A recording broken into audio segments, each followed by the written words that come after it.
This video is brought to you by Squarespace. Whether you're looking for a website, blog, or online store, make sure you head over to squarespace.com to check them out.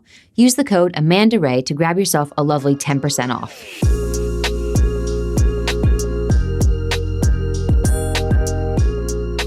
Hey guys, it's Amanda. If you're new here, I'm an American who's been living in the UK for a decade now.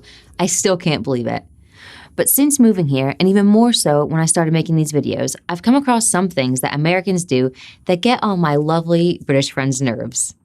I must admit, the list is a little bit longer than I thought it would be, but to be honest, pretty much all of them come down to our cultural differences, which was one of the hardest parts of moving because I would do things that were completely acceptable in the US, but here in the UK, they were seen as rude or not acceptable.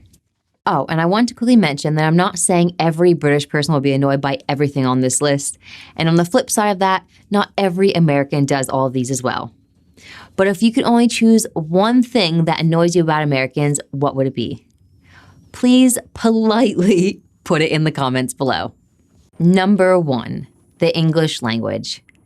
Since moving here, a very apparent topic that annoys many of you guys is how we, Americans, use the Queen's English. Or not, as the case may be. You guys are very proud of inventing the language, and rightly so, with over 983 million people speaking it worldwide. I do fully understand why it would annoy some of you when us Americans say soccer or aluminum.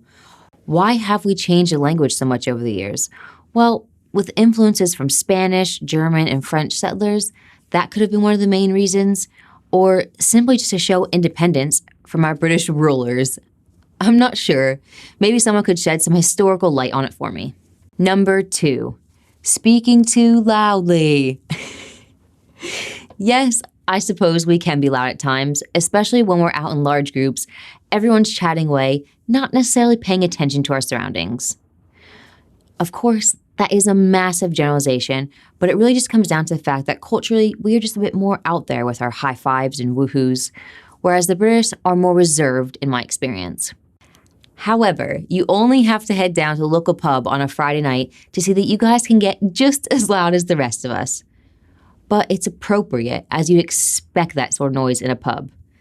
I feel like where we're seen as loud is just in everyday life when it isn't necessary. Before we continue, I'd like to thank Squarespace for sponsoring today's video.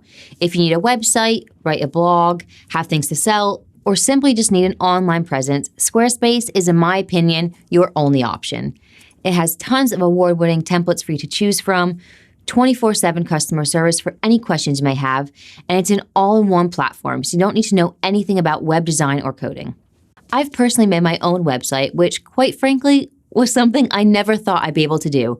But Squarespace is really straightforward and extremely user-friendly, so all of the hard stuff is taken care of. All I needed was a bit of creativity to create a truly fantastic site. It looks so professional, and I love how easy it is to maintain and adjust, as I'm constantly having to update it with new information, galleries, and products. Whatever you need, Squarespace can help you out. So save yourself 10% off your first purchase of a website or domain by using the code AmandaRay at checkout. Number 3, have a nice day. We are a very customer service driven country, so this phrase is probably said millions of times every day in the US, whether at the end of a phone call or if you're leaving a shop. I think it's one area that we really excel in, but some people feel that it comes off as fake or maybe insincere, like we don't actually care about you or your day. But I like to think that we do. But maybe it's just something that we're so used to saying, we just don't give a second thought. It's kind of like the word sorry here in the UK. People say it all the time, even if they have done nothing wrong. Like, if someone bumps into you, you instantly apologize because it's seen as the polite thing to do. So maybe it's sort of like that. Number 4, British. From what I understand, the term British refers to anyone who lives in the United Kingdom, but I've had many comments on various videos, usually from English people, saying that they're English, not British. Why is that? Is it a generational thing? Is it a regional thing? It doesn't bother anyone that I personally know, so I'm just curious as to why it does upset some people. So if you can shed some light on it, please do. I can promise you I'm not trying to be offensive when I use the term British or Brit. There just isn't enough room for me to fit English, Scottish, Welsh, and Irish on my thumbnails. Number 5, London is England. Some Americans think that London represents the whole of the UK, and I think that's partly because of TV, as we get most of our information, which isn't much I'll add, from films, and they always seem to be set there. If you've seen my other videos, you know I love London. I think it's a wonderful city with a lot to offer. There's always something going on. But I can say from personal experience that it doesn't reflect the whole country. I think it's unfair to even say that, as there are so many beautiful places to visit, like the Lake District, Snowdonia, or the Scottish Highlands.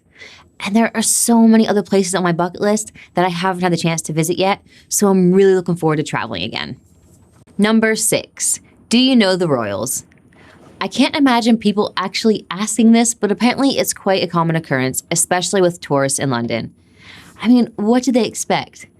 Yeah, we actually bumped him last week and had a cup of tea. The Queen and I go way back.